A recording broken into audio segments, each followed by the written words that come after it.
He's probably the greatest Canadian pitcher who nobody knows about. Fergie Jenkins is in the Hall of Fame, and while he has endured tragedies in life, so too has Phil Marchildon, Canada's pitching sensation and wartime hero. From the mines in Sudbury in 1939, he came to the Toronto Maple Leafs baseball team, and then on to the major leagues. I was with the Leafs for 39 and 40, and at the 1940, the Philadelphia had a working agreement with Toronto, and they wanted anyone pick they could get off the club, and they picked me. In his first year with the Philadelphia Athletics, Phil Marchildon thought he had hit pay dirt, but his owner was tightwad Connie Mack. The first year, for about $3,500, I won 10 games. And the second year, I won 17 games. And I think I pitched as good that year of 17 games as I did later in the 19. In 1942, his second season in the big leagues, Marchildon won 17 games. But with Canada becoming more involved in the Second World War, decided he would join the Air Force and fight for his country. Phil was the tail gunner on a Halifax bomber, a perilous duty that brought plenty of close calls. Especially one daylight raid, we had a real close one. We got an engine dock out and we got a hole through the wing. The shell never exploded, it went right through, just left the hole. Based in southern England, his crew made 25 successful missions. Then on the 26th, disaster.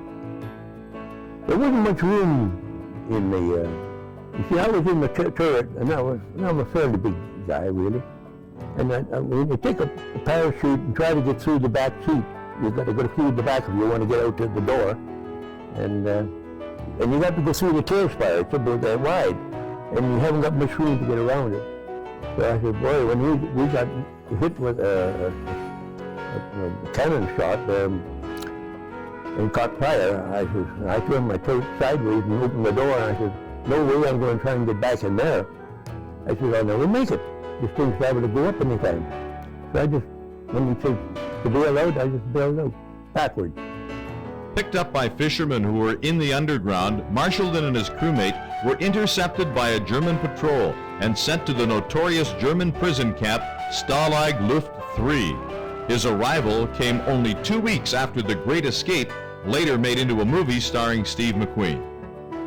They had to build dig these tunnels, and it was quite ingenious, I'm telling you.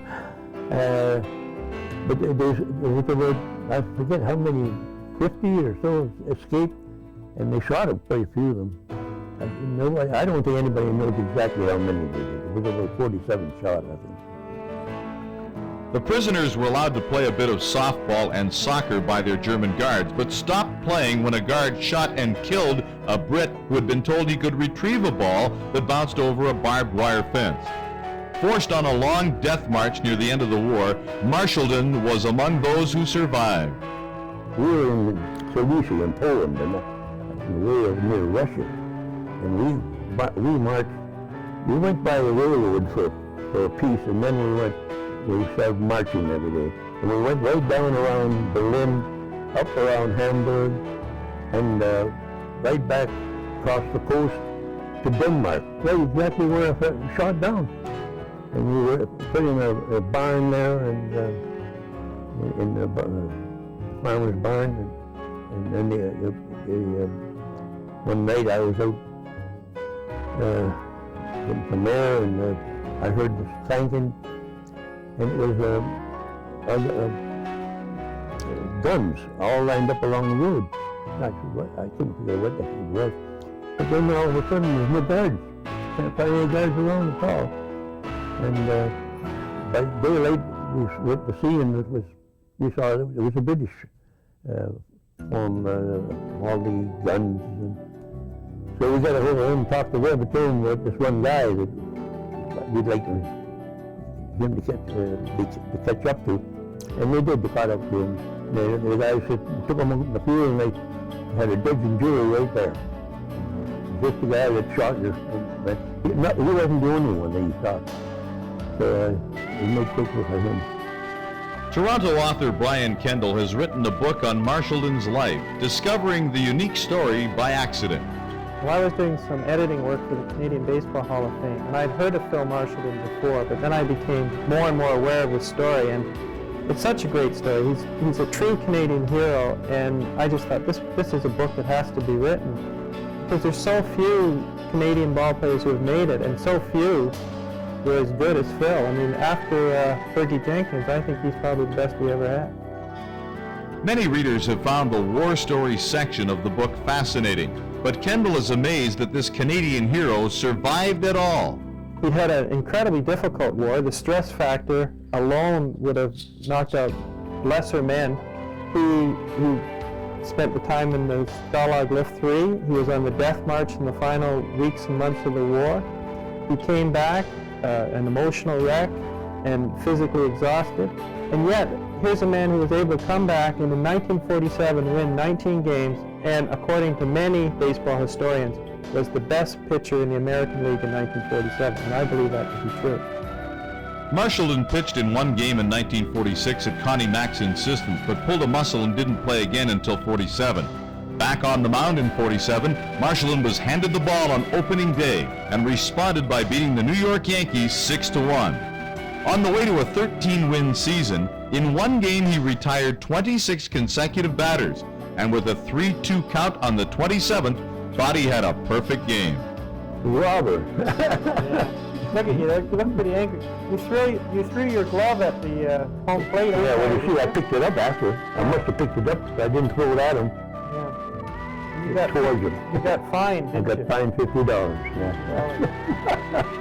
Well, I had great stuff that night, and we were going along, nobody on base, I wasn't even in the area, and 2 out, and Keltner was up, and I had 3-2 on him.